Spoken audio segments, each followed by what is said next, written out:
একটা corner kick, হেডে গোল। মালয়েশিয়ার কাছে হারতে বসা ম্যাচ কোনো রকমে বাঁচালেন ডিফেন্ডার রাহুল ভিকি। গেল বছর নভেম্বরে ওই হেডে জয়ের চেয়েও ভারতের বড় প্রাপ্তি ছিল গোল করতে পারা।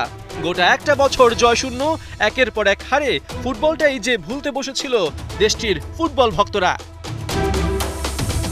এবার বছর পাল্টালেও ভারতের স্কোরিং দুর্বলতা আগের জায়গাতেই আছে। 25 মার্চ বাংলাদেশের বিপক্ষে এশিয়ান কাপ বাছাইয়ের ম্যাচ। তার আগে 19 তারিখ মালদ্বীপের সাথে ফিফা ফ্রেন্ডলির মাধ্যমে প্রস্তুতি সারবে ভারত। তবে ইন্ডিয়ান ডিফেন্ডার রাহুল ভিকি বাংলাদেশ আর মালদ্বীপকে যেভাবে তুলনা করলেন, তাতে হামজাদের কতটা গুরুত্ব দিলেন আর কতটা হালকা করে দেখলেন তা নিয়ে সংশয় থেকেই যায়।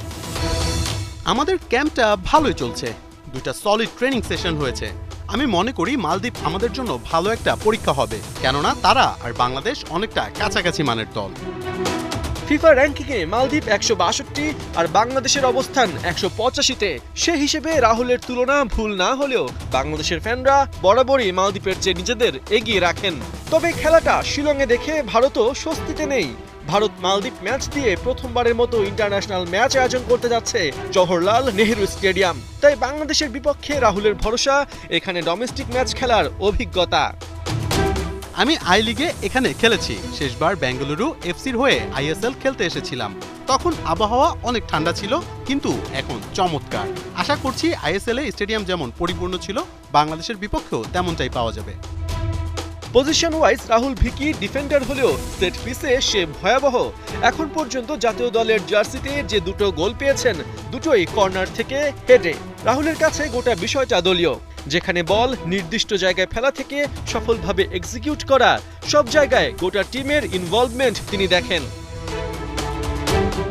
যদিও এই টিম গেমে সুনীল ছেত্রীর প্রত্যাবর্তনটাই নাকি ছিল ইন্ডিভিজুয়াল চমক, জানিয়েছেন রাহুল ভিকি। আমি আগে থেকে জানতাম না সে জাতীয় দলে কামব্যাক করছে। যেদিন ঘোষণা দিল সেদিন বেঙ্গালুরুর ট্রেনিংয়ে আমাদের জানায়। আমি মনে করি এটা দারুণ সিদ্ধান্ত, কেননা এই মুহূর্তে সে লিগের টপ গোল স্কোরার। আমরা সবাই জানি নেতৃত্ব গুণে সে মাঠের বাইরে আর ভেতরে কি ডেলিভার করতে পারে। ভিকি সুনীলদের বিপক্ষে বহু প্রতীক্ষিত জয়ের খোঁজে 20 মার্চ দেশ ছাড়বে বাংলাদেশ ফুটবল দল, যেখানে হামজার অন্তর্ভুক্তি লাল সবুজের চেহারাটাই পাল্টে দিয়েছে। পার্থ বণিক, ৭১।